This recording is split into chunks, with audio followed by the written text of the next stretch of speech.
All right, warriors, welcome back. Do your breathing exercise, that 5 seconds, 5 Mississippi rule. And it's for your own good. Understand, for me, it's a lifestyle. I'm sharing with you shortcuts on how to control your emotions and feelings. And, you know, it's kind of like one of the remarks I read. There's so many content creators out there that speak on narcissism and what you've been through, but they're not providing you the lessons and the shortcuts on how to get out. The short and sweet of it is this: the same way you went into it is the same way you back your ass out. No two exits are alike. You know, just like the narcissist knows how to provoke you, you know exactly how to provoke the narcissist. For example, if you already know that part of their MO is to punish you when you piss them off, and that certain levels of pissed offness gets them to extremes, like some disappear for a week, some for a weekend. Or you can set it up where, guess what? You go on a trip, work-related. You go buy a pack of cigarettes, and you just never come back. Let me tell you what the number one reason why most of you stay longer than you should. It's not because of a sense of duty. It's not because you don't have enough red flags and validation that you need to leave this toxic relationship. The simple reason is you want to fight for possessions, the same materialistic shit that the narcissist wants from you. It's the principle of it. Until you get caught looking down the barrel of a fucking gun, will you soon realize that none of that shit matters. And one thing you need to realize is this: if you're the one that manifested these possessions, then it's that much easier for you to start over. The narcissist will fight tooth and nail for it because they can't produce it. You make it look easy. And what they're hoping for is you'll fight long enough and give up and say, fuck it, I'll stick around. In resentment, the relationship, and they're okay with that because it gives them all the validation they need and justification to step out. In fact, they use it when they're out meeting new people, acting single. They're letting it be known. Oh, we're having troubles. We're not getting along. Hell, we don't even sleep together. And you play right into the setup. So warriors, don't get emotional when you start hearing scuttlebutt, the rumor of the smear campaign. Look, I know it's a bitch. Oh man, look, it's a knee-jerking bitch when you realize that people that you held in high respect and supported and provided for and provided a lifestyle, to find out they've been stabbing your ass in the back. But this is why it's so important for you to keep this shit in check and breathe 5 seconds. Because a smear campaign is going to bring you to this awareness. You now have identified who's a part of the network. Whenever I say network, everyone talks about what's the network? What's the network? These are your gang stalkers. These are the ones that covertly weren't on your side to begin with, because anyone who could be easily swayed against you was never for you. Can I get a what? So warriors, these are the ones that can't be trusted, and they expose themselves gradually because they think they're winning you over. They think that by you entertaining conversations with them that they're winning you over. And what you're doing is you're identifying who is in alignment with the narcissist, the shot caller. And you're also going to figure this much out. Some of you were with a narcissist that isn't a shot caller. They don't have the intelligence. They don't have the emotional capacity or the mental capacity or maturity to think it through. So you know someone else was orchestrating it because they're easily manipulated themselves. They were won over by someone who's a high-functioning sociopath. This is when you know it's time to exit. See, the sociopath thinks they're taking away your trophy, and you may be the target. Not the dumbass with a crown. Not the narcissist you were with. If you did it like I did, you made the narcissist look like they were a trophy. The best peace sleeve you could ever have. And it stand to reason, because you were in a long-term relationship with them, that everyone would believe it. There's no way you'd have stayed this long. And they done you a favor. They took away from you what you were getting ready to discard. And now all you're paying attention to is the network, so that you can defensively posture when you need to, when you're outside the thresholds of your peace. Now look, the new ones coming in, the pick-me's, the vulnerable me's, the ones hoping on a prayer that you'll come to save them, they're going to hit you with this. They're going to hit you with, and I mean it's fast, it's immediate. They're going to let you know they're either one, going to therapy, or two, that they've made attempts to harm themselves or take themselves out. They're going to tell you a sob story, the same one you have, of being raised in toxic environments, or that all their siblings are the same. You see, they learn to mirror everyone else, and some of them aren't mirroring it. Some of them were raised just like you and I. Understand, my siblings have the same story I have, because we grew up in the same environment. But what they did is took the story of their life's journey and not telling you, they're using it for manipulation. Some of us can tell how the shortcuts work because we grew up in it, but we lived a life in virtue and as honorable as possible because of the surroundings we were in.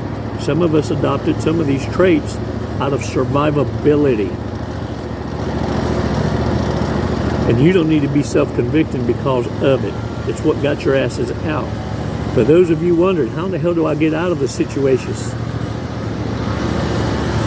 You leave everything behind. Nothing is worth your life. Have you not given up enough of your time? How much more meat do you need to give up before you open your eyes? Your money, your energy, your attention, and your time. They'll take it for as long as you're willing to tolerate it. And they're even willing to live as roommates. So warriors, their instability is what they want to smear you with. They want everyone to believe you're the one going crazy. And they're going to provoke this out of you if you allow it. They got your PIN number, they've had it, but you also have theirs. I say this, piss them off unlike no other, to where they seek to punish you in the arms of another. And that's your exit, my friends. But like I said, are you going to allow materialism and the principle of it to hold you back? Are you going to wait until you're in grave danger to realize you should have exited sooner? You see, no one knows what they're coupled with until goodbye. And that's when the animal comes out in everyone. Warriors, y'all gonna fuck around and wait till you're at death's door. Narcissism, understand, is everywhere. You're not gonna be able to escape it. What you need to learn is how to navigate in the chaos without losing yourself. Look, I'm sure y'all have heard commercials. I've been hearing them lately, where used to it was class action lawsuits. If you took the following medication, Johnson & Johnson powder on your coochie, you might have cancer. Now it's advertisers and attorneys saying you might be entitled to a settlement before the class action lawsuit. And the sales pitch is you might not make it to it. So why not get what you're entitled to before it? settle out. This means, and it should open your damn eyes to know, that risk was assessed by whatever these companies are and whatever services or products they provide. Risk was assessed. Monies was allocated in escrow for settlement because they knew in assessing the product what the risk was, and that in the future it was still worth the profitability and sacrifice of, say, 10% of contamination or loss of life. They rolled the dice because the margins showed that it was a good risk. This is what's going on in business today. The climate, driven by profit margins and narcissism at its highest. So warriors, be careful. Be careful with also this, because I want to save you from future butt hurt from those closest to you. As you were growing up, many of you were given nicknames. Shed those nicknames. And I'll give you an example. Mine was Baby Jessie. And the family always knew that were closest to me, Baby Jessie was supposed to bring me down, dumb down to their level, and bring me to that vulnerable state of mind that I was as a child, whenever they were exercising dominion and they were the authority. Well, let me tell you what Baby Jessie now does. Baby Jessie will fuck you up, because that's no longer a trigger, a manipulation that's embedded subconsciously without you being aware. And these little keepsake nicknames drop you down a notch. And they position themselves as a higher authority. Let me tell you what I let them know real quick. You don't pay my fucking bills. You haven't walked a day in my shoes to act like you're going to direct me. I wish a bitch would. Warriors, pay attention what you feed your mind. There's plenty of narcissists putting on like they're empathetic, creating these channels, and they're going to keep your ass on a loop, their loop. There's some that, man, they've been preaching about this subject, and they still carry a chip on their shoulder like they're pissed off like it just happened yesterday. Wanting to keep the hurt alive because that's all they know. They haven't gone out, got their asses off the couch, and live. The only life they have is to relive the hurt. And what they're banking on is, you see, when you go through this kind of abuse, you also have an addictive personality.